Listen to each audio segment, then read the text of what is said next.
নমস্কার, শুভ সন্ধ্যা। আমি সৌর্য, আপনাদের সকলকে স্বাগত জানাচ্ছি অফসাইড আড্ডার নতুন একটি উপস্থাপনা। আজকে কিন্তু আমরা চলে এসেছিলাম ইস্ট বেঙ্গলের ম্যাচ ডে 2-তে। আজকে কিন্তু তারা মুখোমুখি হয়েছিল বিধাননগর এমএস এর, এবং তারা কিন্তু একেবারে উড়িয়ে ছাড়খাড় করে দিল বিধাননগরকে। 5-1 গোলের স্কোর লাইন কিন্তু হয়েছে আজকে। এবং ইস্ট বেঙ্গলের স্টার বয় পিভি বিষ্ণু কিন্তু হ্যাট্রিক স্কোর করেছেন, তার মধ্যে একটা কিন্তু দুর্দান্ত একটা ফ্রি কিকে। ফার্স্ট গোলটা আসে হচ্ছে একটা বাঁ পায়ের দুর্দান্ত প্লেসমেন্টে, পরেরটাই ফ্রি কিকে, এবং তারপরেরটাও কাটিয়ে কিন্তু গোলকিপারকেও মানে হার মানিয়ে কিন্তু সে গোল করে। গোল স্কোরারদের নিয়ে কথা বলার আগে কিন্তু আজকের ম্যাচটা নিয়ে কথা বলবো। প্রথমার্ধটা কিন্তু টান টান উত্তেজনা পূর্ণ ছিল। প্রথম দুই দিকেই বল যাচ্ছে, দুদিকেই স্কোরিং হচ্ছে। আজকে কিন্তু দুর্দান্ত ফুটবল খেলেন সুমিত মজুমদার, যিনি কিন্তু ক্যাপ্টেন বিধাননগরে। দুর্দান্ত পারফরমেন্স তার। ফার্স্ট ডিভিশনে কিন্তু তার 9টা গোল ছিল, তো তার উপরে অবশ্যই একটা এক্সপেকটেশন ছিল যে আজকে সে ভালো খেলবে, এবং বড় ক্লাবের এগেনস্টে দুর্দান্ত পারফরমেন্স করেছে। একটা শট তার বারে লাগে, নইলে কিন্তু আজকে সে একটা ব্রেস বা হ্যাট্রিক নিয়ে বাড়ি ফিরতে পারতো। কিন্তু পরে দেখি আমরা তাকে মাঠ ছেড়ে দিতে হয়, তাকে একটা ছোট চোট লাগে তার। কিন্তু আই হোপ সেটা কোনো চিন্তার বিষয় না, সে হোপফুলি ঠিক আছে। তাকে নিয়ে আমরা পরবর্তীকালে আমাদের অফসাইড আড্ডাতে শো করব বা কিছু একটা করার চেষ্টা করব, বিকজ এই ধরনের ট্যালেন্টগুলোকে তুলে ধরার কিন্তু দরকার রয়েছে, এবং অফসাইড আড্ডার কাজ সেটা। তাছাড়া যদি ম্যাচটাকে নিয়ে কথা বলি, যেরকম ভাবে আপনাদেরকে বললাম, প্রথমার্ধটা উত্তেজনাপূর্ণ ছিল, কিন্তু সেকেন্ড হাফে যেন ম্যাচটা একটু আস্তে হয়ে যায়, ধীরে হয়ে যায়। যেখানে জেসিন টিকে আজকে স্কোরার, কিন্তু স্কোরশিটে কিন্তু জেসিন টিকে রয়েছেন। জেসিন টিকে এবং পিভি বিষ্ণুকে কিন্তু তুলে নেওয়া হয়, কারণ আমরা জানি তাদের উপরে এক্সট্রা প্রেশার দেওয়া এখন হবে না, কারণ তারা কিন্তু সিনিয়র টিমের সেট আপেরও পার্ট, এবং তারা কিন্তু ডুরান্ড কাপেও কিন্তু অত্যন্ত গুরুত্বপূর্ণ ভূমিকা পালন করতে চলেছেন। তো সেই জন্যই কিন্তু তাদেরকে আজকে বেশি ঝুঁকি নেওয়া হলো না, তাদেরকে নিয়ে প্রথমার্ধ তাদেরকে খেলানো হলো। তারা স্কোর লাইন সেটেল করে দিয়েছিল। তারপরে কিন্তু কোচ অর্চিষ্মান বিশ্বাস কিন্তু তাদেরকে উঠিয়ে নেন রেস্টের জন্য। পর্যাপ্ত রেস্ট তাদের পাওয়া জরুরি, বিকজ প্রিসিজনটা পুরো তারা এখনো করে উঠতে পারেনি। সিনিয়র টিমের সাথেও তারা প্র্যাকটিস করছে, গতকালও তারা প্র্যাকটিস করেছে। তো এই জন্য তাদের উপরে যাতে অতিরিক্ত চাপ না সৃষ্টি হয়, এই জন্য কিন্তু তাদেরকে আজকে তুলে নেওয়া হয়। কিন্তু তাকে ছাড়াও যদি আজকে আরেকজনের কথা আমি বলবো, বিলাল। লাস্ট ম্যাচেও বিলালকে নিয়ে আমরা কথা বলেছিলাম, দুর্দান্ত ফুটবল খেলেছিলেন বিলাল। আজকেও কিন্তু সেই ধারাটা তিনি বজায় রাখলেন। অফকোর্স আজকে স্কোরশিটে নিজেকে খুঁজে পাবেন না তিনি, কিন্তু তার যে মুভমেন্টস রয়েছে বক্সের কাছাকাছি, proper number 9, there is no doubt about it, he is meant to be great. এবং এটা আজকে আমি এই অফসাইড আড্ডা চ্যানেলে এই স্টেটমেন্টটা দিলাম। If he gets enough time, নিজেকে যদি ধরে রাখতে পারে, ও কিন্তু অনেক বড় নাম হতে চলেছে ভারতীয় ফুটবলে এবং কলকাতা ফুটবলে। তাছাড়া যদি বিধাননগরকে নিয়ে কথা বলি, সেকেন্ড হাফে তারাও সেরকম ভাবে কিছু করে উঠতে পারেনি। খুব ইয়াং একটা স্কোয়াড রয়েছে তাদেরকে, 18, 19, 20 এরকম বয়স। তাদের যে সিনিয়র প্লেয়ার সে সুমিত মজুমদার, তার 23 বছর বয়স।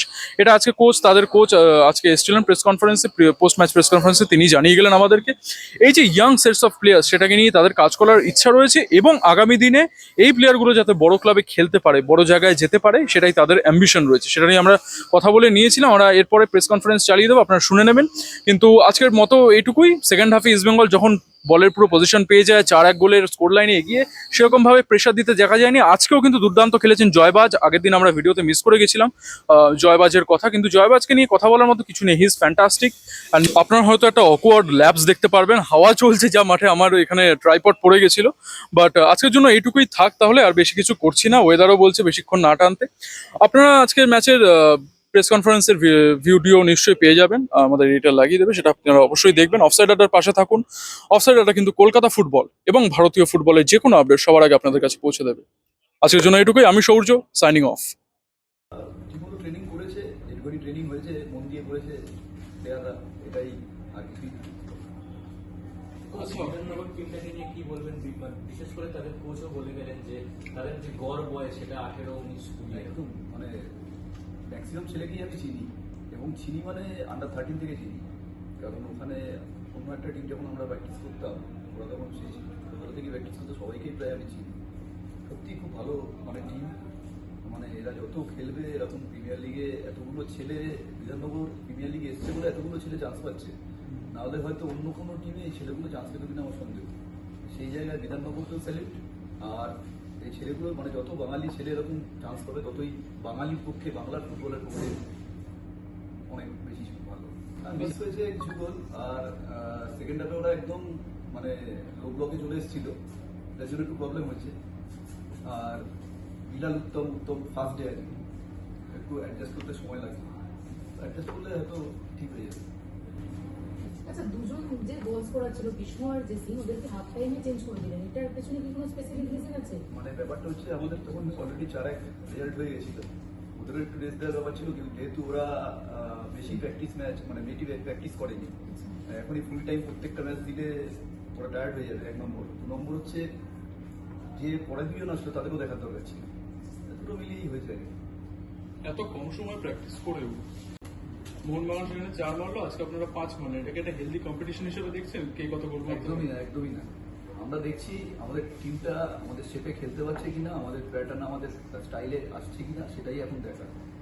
গোল স্টাইলে যদি খেলি ঠিকমতো আমাদের মানে যে ফর্মেশন আমরা খেলতে যাই তাতে যদি খেলি গোল আসবে, কিন্তু ওই স্টাইলটাই প্রথমে আসাটা কঠিন হয়, কারণ সব নতুন ছেলে ম্যাক্সিমাম এসে কোঅর্ডিনেশন তৈরি করাটাই প্রবলেম হয়।